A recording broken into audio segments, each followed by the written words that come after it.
Hello, and welcome to a new edition of the Outdoor Scary Stories segment here on BowHunterPlanet.com. If you haven't picked up a bow, definitely try to pick up a bow and shoot some archery. It's a lot of fun, and I give a good time. However, today's outdoor story, I don't know if I call it scary as much as just an amazing overall feeling of freedom. But it is kind of scary when you don't know what you're doing and what could end up happening based on that.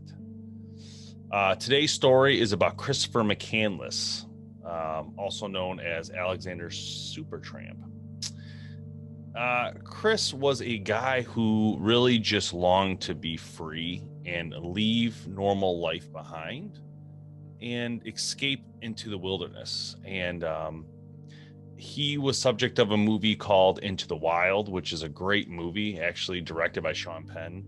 And there's a lot of detail about him. So let's get into it today and have some fun with this one, because every one of us long to have that freedom feeling. And that's because of our heritage of hunters and gatherers and being free in the wild and just experiencing the outdoors. I think a lot of people have that feeling, but they don't act on it in this way. So let's learn about Christopher Mccandless, Alexander Supertramp. Now, an adventure story that is compelling and puzzling. The saga of Chris Mccandless, a young man determined to put himself to some kind of test. What was he thinking when he headed west, rejecting his privileged life, his family, even his own identity? Almost certainly he never envisioned the fate that awaited him. His journey and its gripping conclusion were the inspiration for a best-selling book. And tonight, Tom Jarrell brings this young man and his powerful story to life.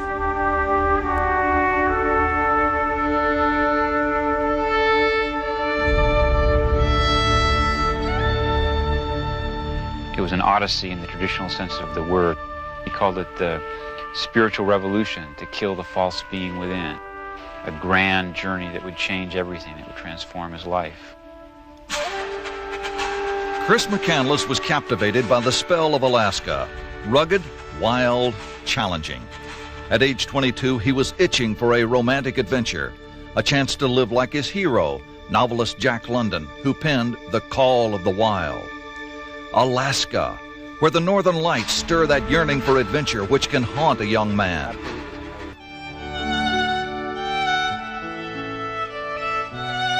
The mosaic of Chris Mccandless growing up was typical of an affluent family in the 70s.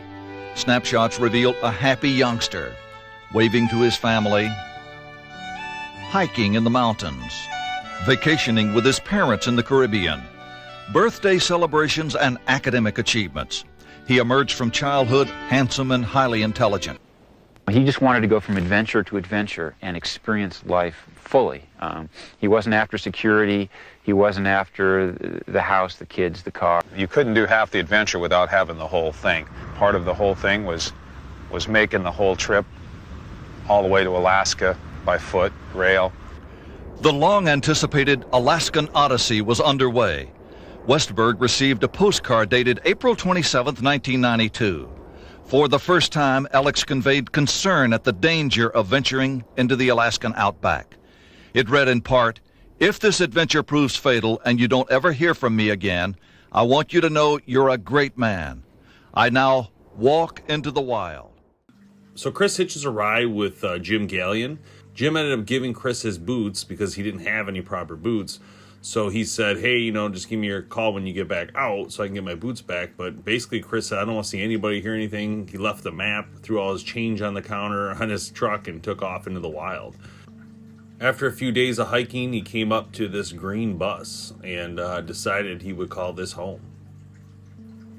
What I don't go through in this video that is a little bit important that you might want to watch the full video for is the story of him getting here. He basically burned his money, literally burned his money in a pile, and then set across the whole country in order to get to Alaska on foot.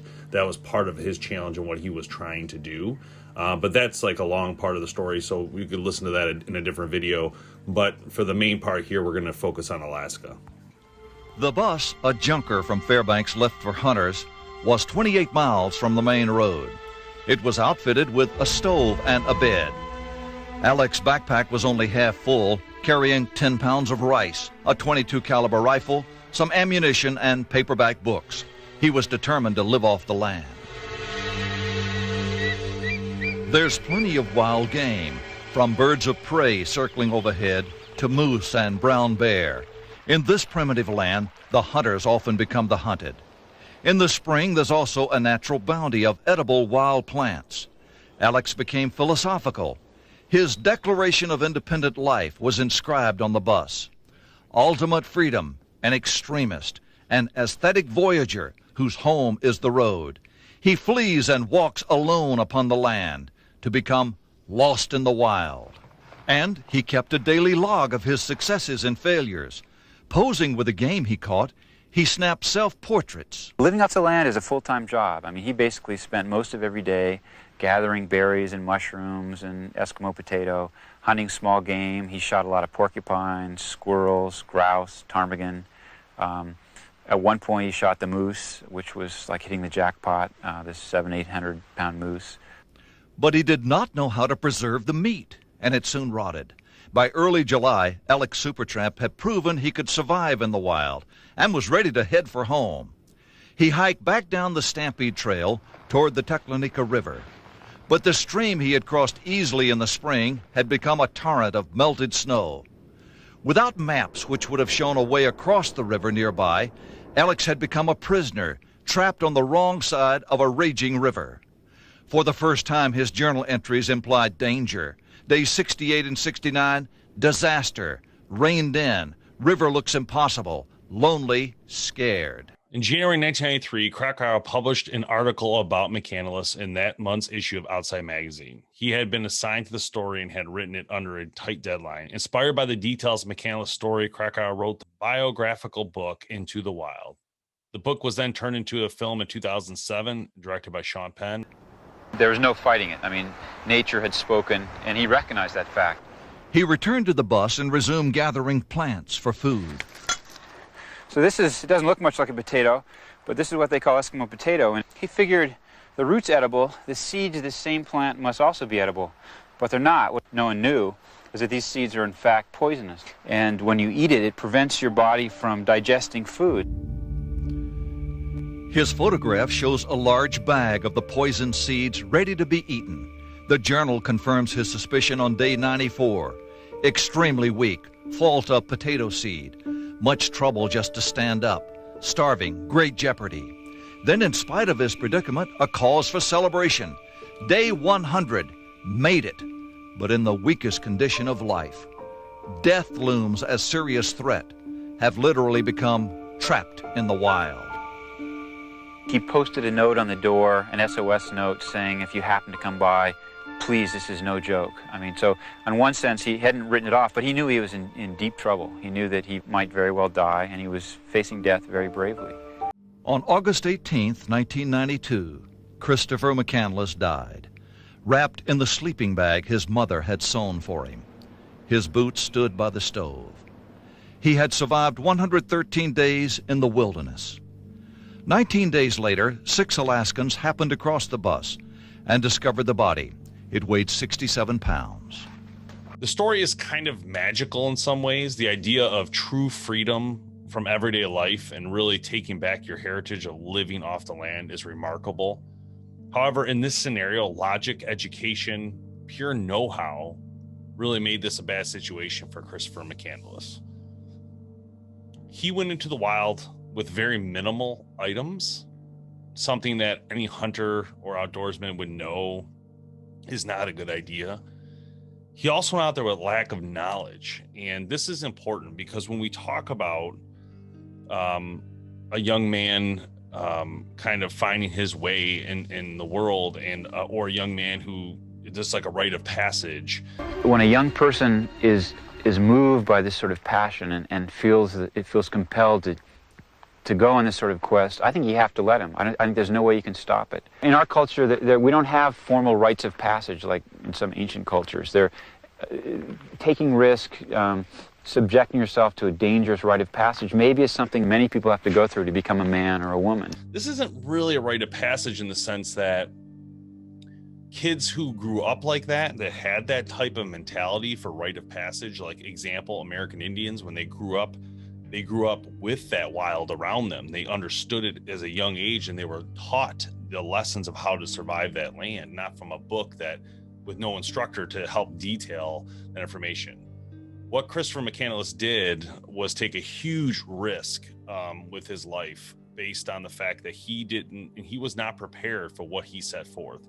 In fact, the guy who dropped him off gave him his boots. He didn't even have boots to go through this wilderness. Now, we're talking about Alaska here, guys. We're not talking about like backcountry in Michigan, which could be actually pretty brutal too in the Upper Peninsula. But let's just say, like, you're used to, like, 20 acres of messing around or something.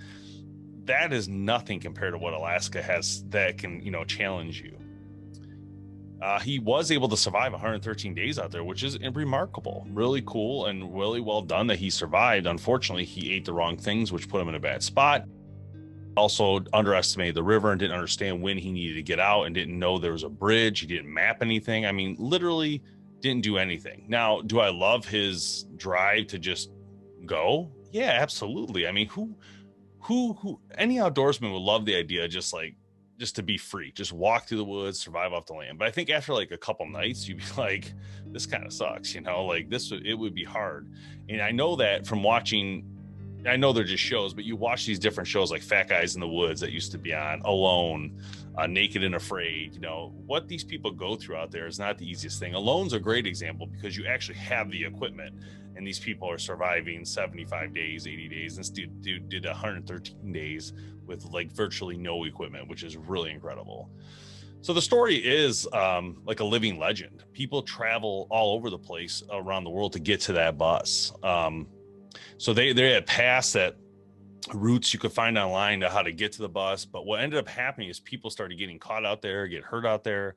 And the wildlife service in Alaska actually moved the bus, sadly, because people are coming from around the world to try to get to that bus after the movie Into the Wild.